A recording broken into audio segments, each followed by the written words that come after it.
gitu. Karena kita kan sama-sama simbiosis mutualisme. Wah, ini kalimat gitu, ya. Latin pertama. Oh my god. Jadi memang melatih ini ya, proses fotosintesis juga ya. Lah kok kayak tanduran ya Mas Wawin ya? Enggak, TV swasta. Zaman dulu tuh kan masih ada sinetron kayak azab ilahiyah gitu loh. Oh, pas banget ya Mas. Itu sesuai dengan kena azab itu. Santai aja Mas jawabnya. Enggak, Bu. Santai Mas. Santai, Jadi iya, gini, iya. Mas.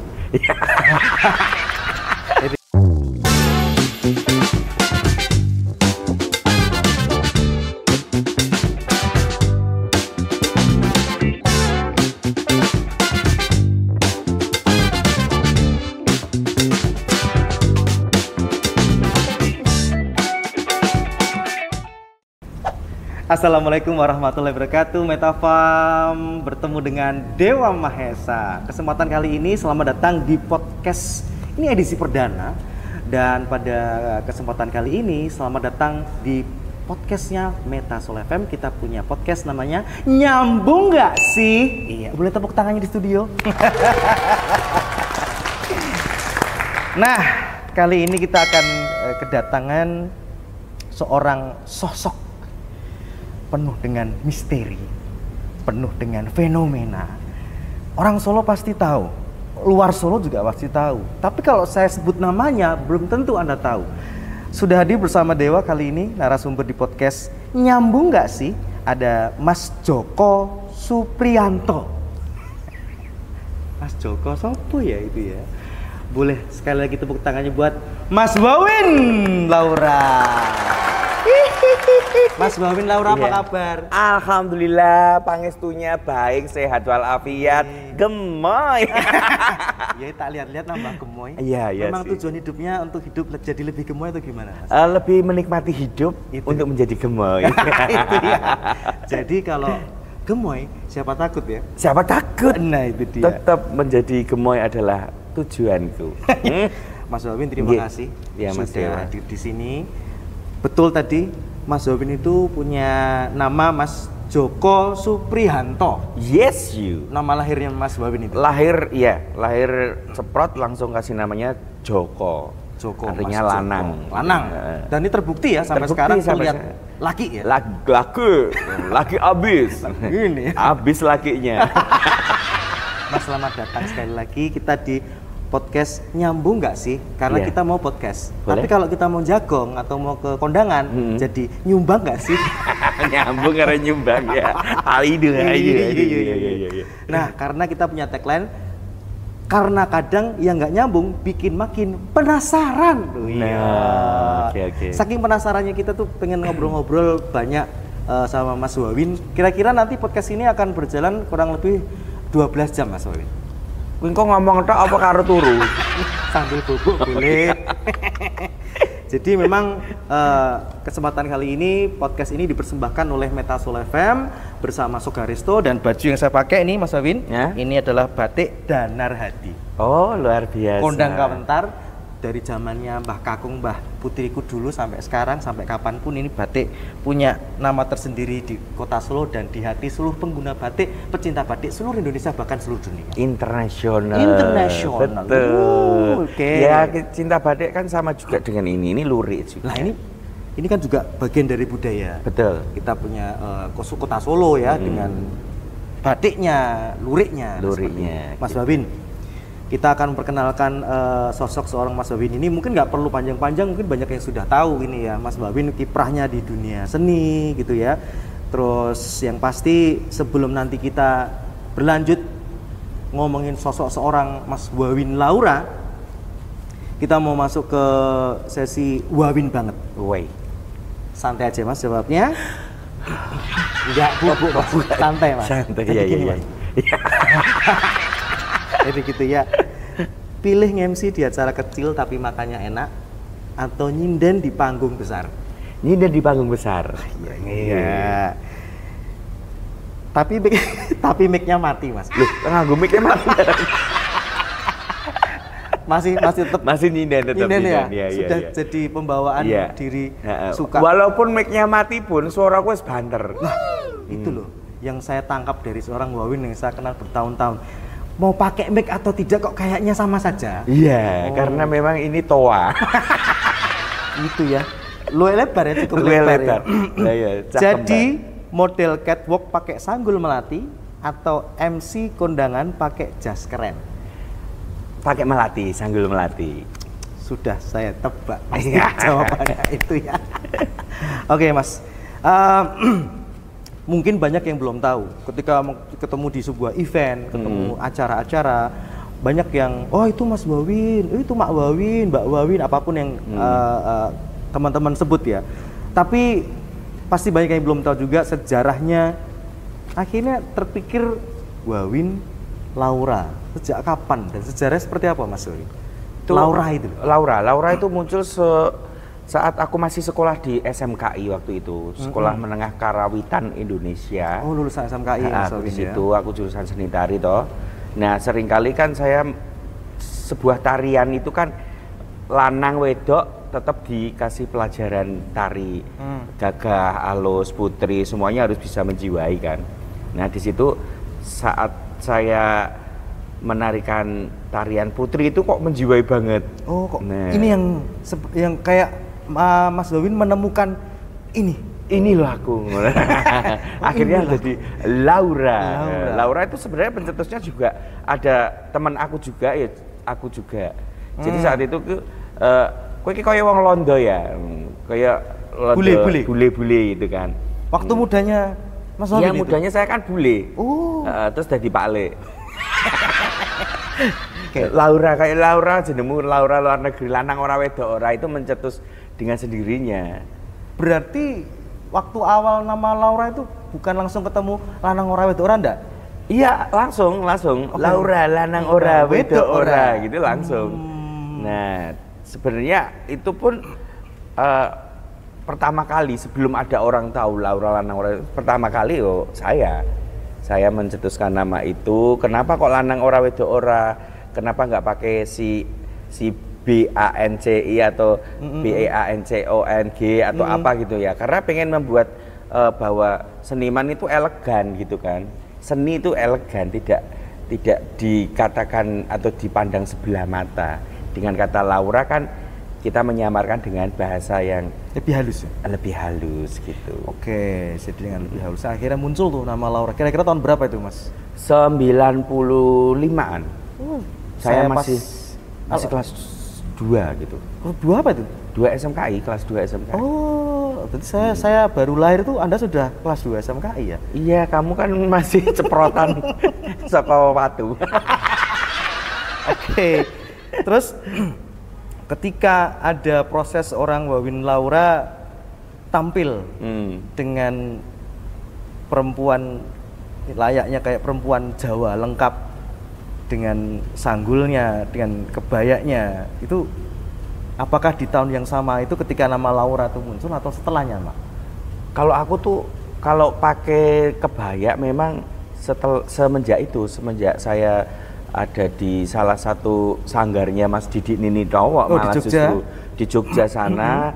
Beliau itu kan banyak sekali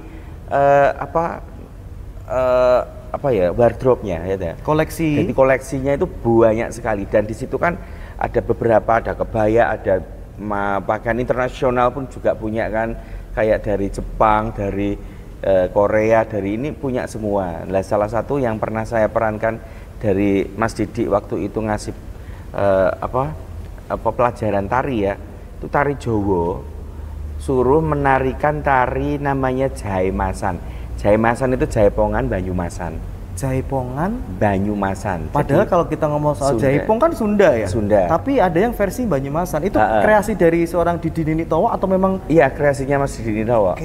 Jadi di situ saya dikasih ini kebaya, ini make up, ujian ibaratnya gitu. Kamu bermake up coba.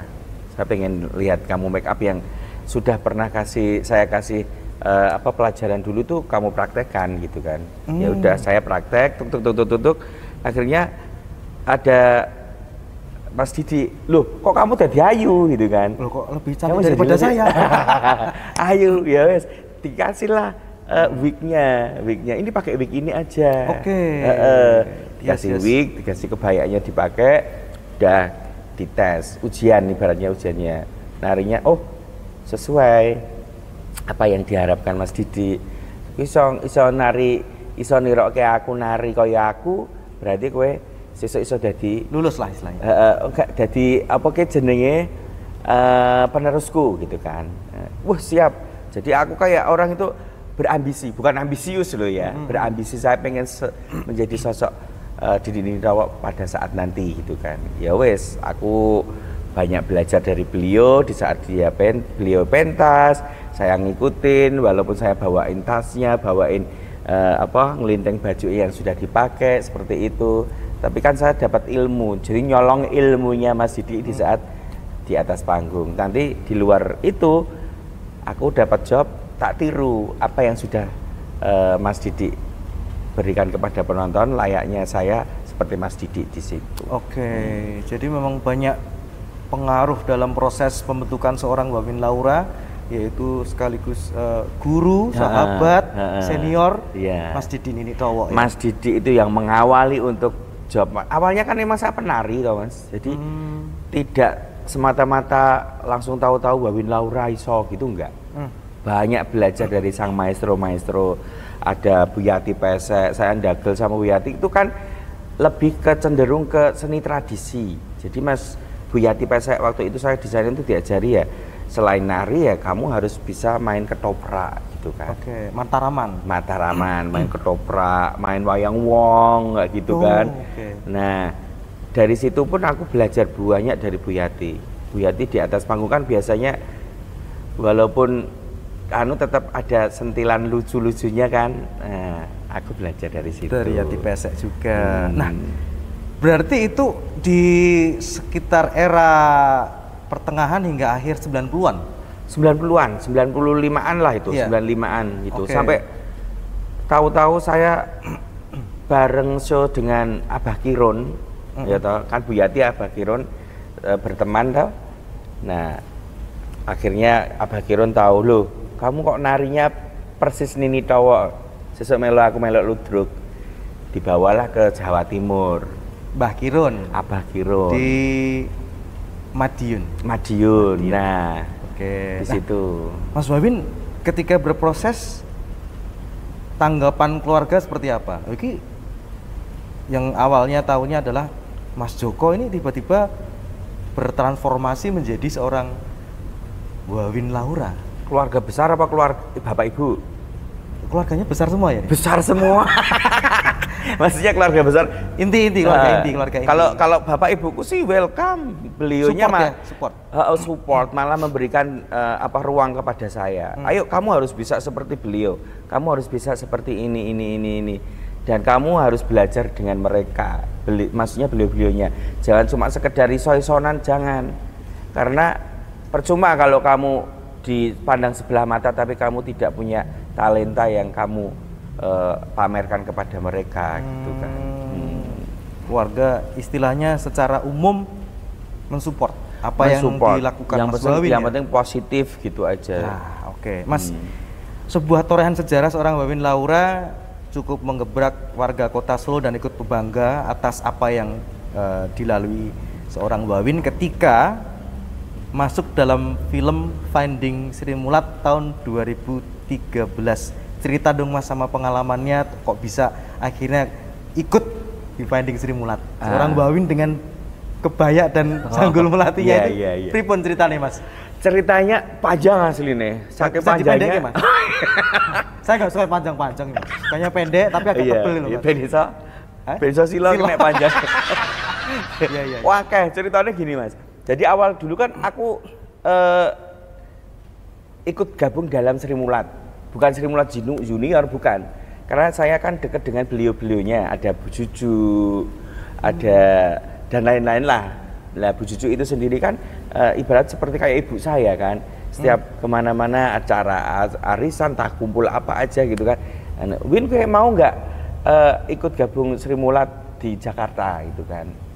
Saya dibawa ke sana, walaupun saya nggak ngapa-ngapain, maksudnya hanya sekedar syuting, saya ngomong cuma sak kecap rong kecap, tapi di situ saya sudah senang banget dikasih tempat untuk melok syuting di Sri Mulat sama para legend waktu itu. Sri Mulat ya. Nah akhirnya kan itu kan di salah satu stasiun sana INDO ini tak dikamong kira INDO ya INDO SER ya kan.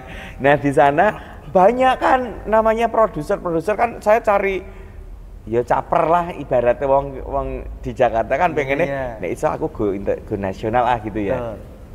Di sana setelah ini syuting Sri Mulat, produser datang, "Loh kamu cocok ini kalau bisa di Jakarta," itu kan. Akhirnya saya diikutkan di salah satu audisi, bukan audisi sebenarnya, dipilih untuk menjadi peserta salah satu acara Super Soulmate Show ya.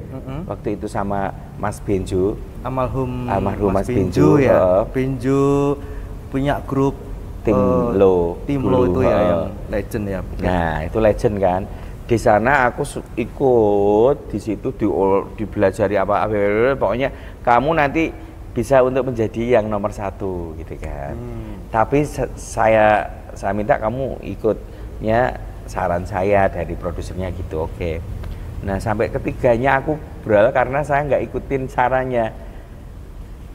Saya harusnya di Jakarta, aku pulang ke Solo ngisi jobku dulu. Di saat aku ditelepon saya masih di Solo, saya terbang ke sana udah acara dimulai, aku baru dandan dikasihkan ke nomor 1 jebret gitu kan. Nah, nomor 1 peserta nomor 1 akhirnya akhirnya turun. Setelah turun itu dari pihak Sri Mulat, ya udah kamu udah juara 3 nggak apa-apa. Yang penting nanti ikut film ya. Terus akhirnya ditawarin, ya udah ikut film. Itu sejarahnya akhirnya masuk dalam scene-nya Finding Sri Mulat tahun 2013. Wow.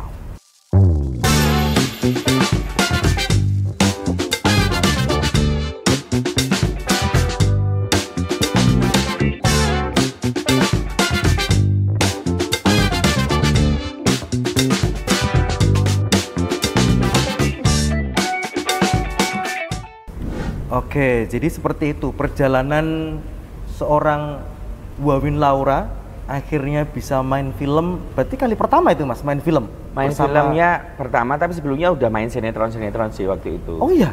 Sinetron zaman dulu tuh TV swasta. Zaman dulu tuh kan masih ada sinetron kayak azab ilahi ya gitu loh. Oh, pas banget ya Mas. Itu sesuai dengan kena azab itu. Wah, aku gak nyangka ya. Tahun berapa itu Mas Wawin sinetron itu? Setelah sebelumnya Finding Sri Mulat malah justrunya. Oh justru? Iya. Itu udah di Jakarta itu? Di Jakarta. Jadi masih sama satu rumah produksi? Rumah produksinya itu masih sama. Masih sama. Mengerjakan film dan juga sinetron waktu itu. Wah, jadi bukan kali pertama ya Finding Sri Mulat itu menjadi kiprah di dunia sinema ya? Iya. Sebelumnya sinetron, tapi untuk film baru pertama itu? Baru pertama. Itu ya? Pernah ditawarin lagi tapi waktunya nggak pas. Kan aku waktunya atau harganya? Laris banget kan. Ada sombong dikit ya.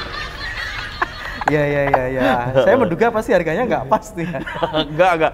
Sebenarnya saya kalau masalah berkarya itu saya nggak terlalu mematok dengan harga atau apa gitu, enggak sih. Tapi mematok rupiah ya. Baik. Tapi memang kalau kita ngomong tentang dunia seni ya, bisa berkesenian dengan jiwa seni yang sudah ada dalam tubuh itu rasanya ada sebuah kepuasan ya. Betul. Mas Wawin ya. Ada rasa yang menjadi benar-benar manusia yang seutuhnya. Iya, jadi tidak melulu dengan materi gitu kan. Walaupun itu penting ya. Itu penting, cuman saja kalau nggak enak ya wes nggak apa-apa. Ya sudah. Tapi nek ono yo ayolah. Ayo ojo ngomong gak ono ngono lho maksudnya gitu kan. Lebih cenderung ke Mas Wawin, boleh saya simpulkan sementara berarti pribadi yang gampang tapi jangan sampai menggampangkan. Betul, ya harus begitu. Karena kita kan sama-sama simbiosis mutualisme. Wah, ini kan gitu ya. Latin pertama. Oh my god. Jadi mau melatih ini ya proses fotosintesis juga ya. Lah kok kayak tanduran ya Mas Wawin ya. Baik, seperti yang mungkin banyak publik tahu, Mas Wawin ini juga MC. Kita tergabung dalam MC Solo Raya juga ya Mas Wawin ya. Peran sinden, MC, kemudian model, kemudian nyanyi, kemudian melawak juga ya, kemudian banyak sekali peran-peran yang diperankan oleh seorang Mas Wawin. Dari semua peran yang paling menantang, yang paling asik, paling seru dari semua peran yang Mas Wawin jalani selama ini, Mas? Aku lebih suka nyinden sih. Sinden? Ya, karena kalau nyinden itu kan lebih ke pagelaran spektakuler wayang kulit kan. Nah, karena di situ kan sudah mencakup semuanya, ada seni karawitannya, ada seni pedalangannya, ada seni suaranya, ada seni dagelannya, ada seni musiknya. Karena kolaborasi dari sebuah kesenian itu ada di wayang pagelaran wayang kulit itu. Dalam satu show, itu mencakup semuanya. Mencakup banyak seni yang tampil di situ. Betul sekali. Oke. Jadi kalau misalnya sampai kapanpun akan menjadi merasa bangga ketika Mas Wawin dipanggil sebagai seorang sinden Wawin. Yes, saya lebih suka seperti itu. Ada pengalaman nggak Mas Wawin waktu tampil entah sebagai sinden atau banyak peran yang lain ya, MC, nyanyi, kemudian nari juga, kejadian lucu, konyol atau mungkin dalam hati, wah gagal ini? Oh, kejadian-kejadian kayak gitu. Kalau saya show itu sebenarnya nggak ada yang saya rasakan untuk gagal sih, tapi nggak tahu di luarku ya, karena di luar sudut pandang orang lain ya. Saya nggak tahu, karena banyak yang tak setahu saya orang suka semuanya. Entah itu orangnya nggak suka sama saya, aku bodoh amat orangnya gitu. Kadang sewot atau ngapain, berarti gue gak iso kayak aku, ngono sih aku. Jadi setiap kali aku show pasti kan ada di teman-teman atau apa, alah ngono kuwi pamane aku ya iso pamane gitu. Tapi kan rezeki kan bisa kepada siapa saja. Oh, pas iki dilalah rezekiku. Jadi saat itu orang lebih suka kepada saya, auranya lebih ke munculnya ke aku semuanya, kayak gitu sih. Tapi kalau masalah nggak enaknya ya, nggak enaknya itu kalau pas di saat kita udah bad mood dari awal, wis males, wis sebelum kesel, tampil itu, wis kesel, wis capek karena pagi saya job, siang job, sore job, malamnya job lagi. Itu kadang-kadang kita mau menampilkan apa yang kita harapkan, kesel itu sudah nggak bisa. Jadi kayak tenaga nggak bisa bohong ya, Mas Wawin ya. Oke. Gitu. Jadi gimana kalau misalnya satu hari itu ada MC 4 sesi, 2-nya ke saya gitu gimana? Ora apa-apa, ora masalah. Nek kowe gelem 1.000-an ora apa. 1.000-an ya. Nggak jadi ya, nggak jadi. Nah, jadi kan dari serangkaian kita akan mengkerucutkan pertanyaan dari serangkaian pengalaman sekian puluh tahun Mas Wawin berkecimpung di dunia seni, Mas. Boleh spill satu aja yang paling mengesankan. Tampil di mana, bersama siapa? Tampil di depan presiden. Waktu itu presiden siapa, Mas Wawin? Masih Pak SBY sih. Waktu Pak SBY di Jakarta? Di Jakarta itu paling sering beliau itu kan senang banget dengan budaya, kayak ketoprak, kawayang wong. Kayak sejenis ketoprak humor kan, saya kan ikut ketoprak humor juga di Jakarta, namanya Puspa Budaya namanya juga gitu kan. Nah di sana itu perkumpulan seniman-seniman berada yang ada di Jawa Tengah, Jawa Timur, Jawa Barat. Jadi satu di situ. Dan Puspa apa namanya? Puspa Budaya. Itu sering di job oleh Pak SBY waktu itu. Sering banget, dan pemainnya tidak cuman seniman tapi pejabat-pejabat yang ada ada menteri, ada itu main ketoprak semua di situ. Tampil. Wow. Petinggi-petingginya itu paling seru ya. Paling seru, paling serunya karena beliau itu kan wongnya lomo. Aduh. Pak SBY, monggo ini udah lama loh Mas Wawin di job lagi. Iya. Aku lebih seneng beliaunya itu. Dia menghargai seorang seniman dengan sangat baik. Sangat baik. Tidak sekedar menghargai secara nominal, tapi beliau itu benar-benar cinta banget dengan budaya. Memanusiakan para seniman dengan begitu baik. Terima kasih Pak SBY teman saya diperlakukan dengan sangat istimewa ketika ini. Monggo dijawab lagi Pak SBY. Monggo Pak SBY kangen sawerane. Nah ini loh. Sebenarnya momen istimewanya di sawerane. Sawerannya lebih gede daripada bayarannya gitu. Makanya mengesankan ya Mas SBY. Ya enggak masalah itu sih. Ya. Sebenarnya beliau memang benar apa namanya melestarikan budaya. Sangat mengapresiasi lah. Mengapresiasi seni dan para senimannya. Betul. Oke. Jadi kan banyak nih peran-peran Mas Wawin nih yang kita udah bahas di awal, dari awal berproses sampai sekarang. Itu bisa mengelola dengan baik, itu rahasianya apa Mas? Rahasianya mengelola dengan baik itu ya karena memang udah jiwanya saya ya. Jiwa saya kan memang jiwa seni. Seni pun saya tidak yang melulu itu. Saya kan orangnya bosenan. Bosenan bukan berarti bosen terus tak tinggal gitu enggak. Bosen dengan ini aku sudah bisa, saya harus bisa lebih. Oh, bosan dengan rutinitas. Selalu ingin improve, ingin mengembangkan terus. Nek wis ditirokke wong, saya bikin lagi. Kok tirokke wong, bikin lagi. Jadi biar kita pun banyak inspirasi kayak artis-artis yang lain kan biasanya kan aku kan punya mengidolakan siapa gitu ya. Umpamanya saya idolanya Didi Kempot. Itu memang aku idola sama Didi Kempot. Oh, Didi Kempot seperti itu. Saya harus mengembangkan lagi dari Didi Kempot yang seperti itu. Saya harus bisa lebih dari Mas Didi Kempot kayak gitu. Terus karena nanti basicnya suka dulu ya. Saya kan suka sama Didi Kempot sama almarhum Dorce Gamalama. Oh iya. Idola lo ya. Kalau guru kan ya beda lagi kan. Nah, idola saya Dorce Gamalama itu aku paling sukanya beliau itu orangnya entertain yang tidak pernah gagal di salah satu proyek pentasnya. Selain nyanyi, ngocol, apa tingkahnya semuanya kan menyatu dia itu. Nah, beliau juga punya grup seniman Dodol Lidah. Iya. Iya kan? Maksudnya beliau juga banyak berkreasi tentang seni pertunjukan. Beliau itu mampu apa aja, lagu apa aja mampu. Saya nggak bisa ikuti itu belionya itu cuma satu tok. Kan beliau ngomong Inggrisnya sip ya. Kalau Mawin kan nggak bisa ngomong bahasa Inggris yang secara iso tapi gak iso sefasih gitu. Itu. Lagu Inggris pun saya juga nggak menguasai. Soalnya memang beda lagu Inggris sama lagu Inggris ya. Memang susah lagu Inggris. Beda Inggris kan nganggo kunci C kok. Kunci Inggris. Beda. Lagu Mas Wawin, lagu.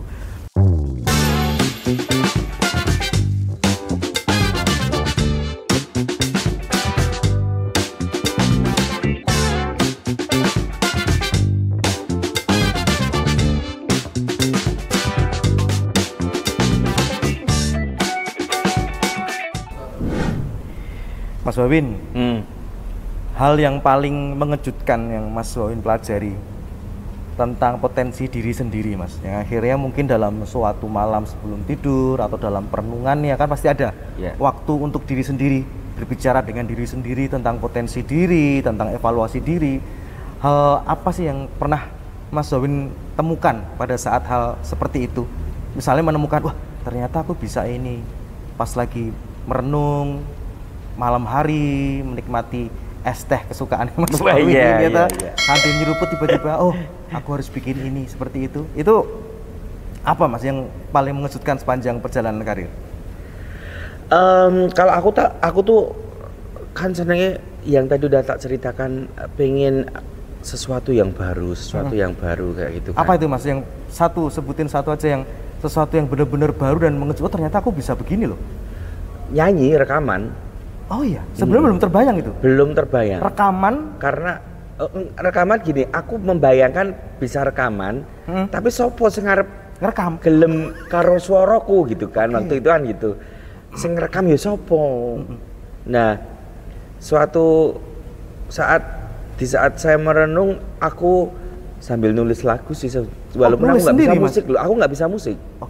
Nggak bisa main musik, tapi aku bisa bikin lagu dan bisa menyanyikan dengan not-notnya gitu. Walaupun nggak baca, aku hanya sekedar ngene, nanti ketemu sama temen yang bisa musik, aku punya lagu seperti ini, nadane ngene, suarane ngene, tolong gawe ke musiknya. Gitu akhirnya bisa, dan aku nggak perlu cari produser, nggak tak produseri dewe, tak biayaini dewe, tak rekam dewe, tak rungokke dewe, tak dol, tak bak dewe, tak tuku dewe. Tak tuku dewe, tak tungke keluargaku dewe. Nah, aku nggak berharap apa-apa, yang penting saya bisa rekaman gitu aja sih. Itu akhirnya terrealisasi. Tahun berapa Mas Wawin? 2000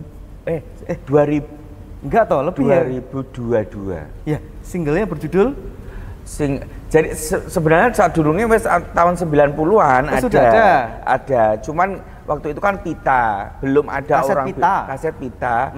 Aku sampai bikin itu 1000 keping utuh, nggak payu, tak kayak wong-wong. Oh, 1000 keping. 1000 keping tak kasih orang-orang. Waktu itu lagunya pertama kali itu namanya Undangan. Terus Laura, Lanang Ora Wedok Ora itu. Oh, itu sudah muncul ternyata Laura itu, saya pernah dengar itu justru di tahun 90-an tuh. 90-an. Oh, oke. Nah, terus saya rilis ulang lagi ke bentuk VCD dengan aransemen baru. Oh, VCD ya. Zaman dulu banget itu. VCD. Ini justru dari VCD itu orang tahu Mbak Min Laura secara karya musik. Oke. Oh, Mbak Min ini ternyata iso nyiptakin lagu kayak gitu kan. Nah, disitulah saya sering nulis lagu terus banyak, terus akhirnya Tresno Ginowo Mati sampai sekarang masih di setel dengan radio, betul. Sering juga dinyanyiin. Ya mudah-mudahan ini lagunya sampai selamanya sih. Iya. Amin. Bisa meninggalkan sebuah jejak digital, saya yakin dan percaya pasti satu saat akan jadi sebuah kebanggaan buat keluarga besarnya Mas Wawin ya. Loh, sebagai wujud eksistensi juga. Iya. Kalau Mas Wawin pernah nyanyi, loh rekam dewe, bayar dewe, Iya kan itu branding awake dewe kan. Waktu itu kan belum ada branding sosmed gitu, kan nggak ada. Belum ada sosmed. Iya. Karena butuh pengakuan tuh butuh modal. Waktu itu loh ya. Itu real ya, nyata loh. Harus punya modal. Modal. Aku sampai jual, walaupun aku bukan waktu itu orang kaya gitu, enggak. Kan saya dari keluarga yang nyuwun sewu nggo makan cukupnya nggo mangan gitulah waktu itu ya. Tapi saya bisa cari uang sendiri untuk memproduksi itu sendiri, itu satu kebanggaan. Kekayaanku waktu itu ya hanya untuk membuat proses branding aku sendiri. Wow. Gitu. Jadi mungkin dari sekian banyak yang kita bahas nih Metafams tentang bagaimana profil seorang Mas Wawin, dan kita lupa juga karena saya mengenal beliau ini sudah kita kenal sudah 50 tahun ya Mas. Aku belum lahir wis kenal ya. Dari orang kita udah kenalan. Bukan hanya tentang seni ini, tapi seru banget ini tentang bagaimana seorang Mas Wawin ini juga seorang pengusaha. Yang pertama pengusaha kuliner di Omahe Wawin. Terus apa lagi? Wilayah Jawa. Wilayah Jawa itu di daerah? Demak. Di Demak ya, itu resto juga. Sama Nabila Mobil. Itu dealer mobil. Oke. Sama Wawindo. Wawindo itu ya Warmindo tapi tak spesialis jadi Wawindo. Masuk ya ternyata. Masuk. Ya. Luar biasa ya. Gitu. Seorang seniman dan pengusaha kaya ini ya. Bukan kaya, cukup. Cukup ya. Tadi sudah sempat sombong saya ya. Ini don lagi ya. Don lagi. Wow, menginspirasi. Jadi boleh tahu Mas Wawin, rutinitas sehari-hari yang akhirnya membuat tetap kreatif, tetap semangat tadi berimprovisasi dalam dunia berkesenian, tetap kreatif dalam sebagai seorang pengusaha dengan banyak peran yang Mas Wawin jalani. Kasih tips Mas, apa sih yang bisa bikin Mas Wawin terus menyala itu apa? Rahasianya apa Mas? Rahasianya baik kepada orang lain, positive thinking, tidak perlu banyak mikir berat. Pokoknya semuanya teman, entah orangnya itu baik sama kita, nggak tahu lah, yang penting saya baik sama mereka. Oke, luar biasa, menginspirasi, tetap berbuat baik pada siapa saja ya Mas Wawin. Betul. Nah, sekarang kita tanya-tanya panjangnya sudah selesai, sekarang masuk ke pertanyaan cepat, tapi Mas Wawin harus menjawab dengan cepat. Kebaya atau jas? Kebaya. Sinden atau MC? Sinden. Cepet banget. Iya dong. Sanggul Melati atau topi? Sanggul. Ubud Bali atau Omai Wawin? Omai Wawin. Susah nih dewe. Make up tebal atau natural? Make tebal. Apa? Make up tebal atau natural? Tebal. Tebal. Ini agak panjang nih Mas Wawin. Jadi sinden nomor 1 di Indonesia atau jadi Mas Joko tapi bisa manggung bareng Lady Gaga? Sinden nomor 1 di Indonesia. Luar biasa. Boleh tepuk tangannya teman-teman. Sebenarnya kalau ngomong sama Mas Wawin itu nggak cukup waktu setengah jam, 1 jam. Oh, Satu hari itu nggak cukup. Nah, kita pernah wis tahu to kowe. Oh, to. Iya. Subuh tekoi maghrib ra mulai tak usir. Kebalik. Saya habis maghrib pulang subuh ngobrol sama beliau ini sampai tak usir. Mana-mana. Sampai diusir saya baru pulang ya. Boleh ra kowe. Boleh ra. Ya. Oke. Yang pasti kita kasih kesempatan Mas Wawin untuk memberikan pesan kepada Metafarm, penonton di YouTube podcast kita pada kesempatan kali ini tentang berkarya itu bisa jadi apa saja dan siapa saja. Dan monggo ada kalimat yang ingin disampaikan, pesan-pesan ke para penonton. Apa ini? Kata-kata? Kalau kata-kata sedikit nih Mas. Oh, sedikit. Kalimat ya Mas. Kalimatnya. Oh ya. Jadi ya kalau bisa kepada semua teman-teman, entah itu pelaku seni atau apapun itu, entah pengusaha atau apapun itulah, iya kan, raihlah harapan semampumu, jangan meraih semaumu. Karena kalau kita mengharap dengan semampumu itu pasti kamu bisa, tapi kalau semaumu belum tentu kamu bisa apa yang kalian mau. Woi, luar biasa, tepuk tangannya dong. Loh, ini nanti bisa di-cut ya, masukin TikTok ya. Biar FYP jangan lupa di-mention ya beliaunya ya. Oke, kita sudah ada di akhir acara podcast. Mas Wawin, terima kasih sudah datang ke sini jauh-jauh dari rumah. Enggak jauh. Enggak jauh ya. Ya kiranya ada sebuah effort yang tinggi iya. Di tengah kesibukannya. Terima kasih. Dengan banyak jobnya, tapi sama Metasola FM masih benar-benar kasih waktu untuk bisa ngobrol. Terima kasih buat Meta.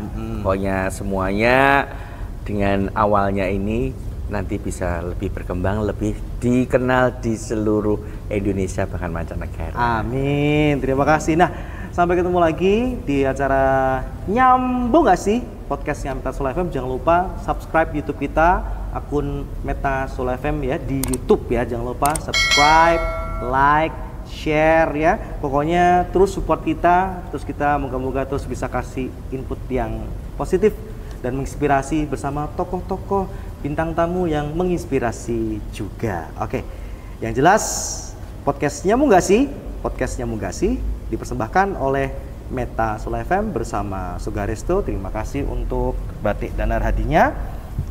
Karena kadang yang nggak nyambung makin bikin penasaran. Terima kasih. Assalamualaikum warahmatullahi wabarakatuh. Waalaikumsalam warahmatullahi wabarakatuh. Thank you, Beb.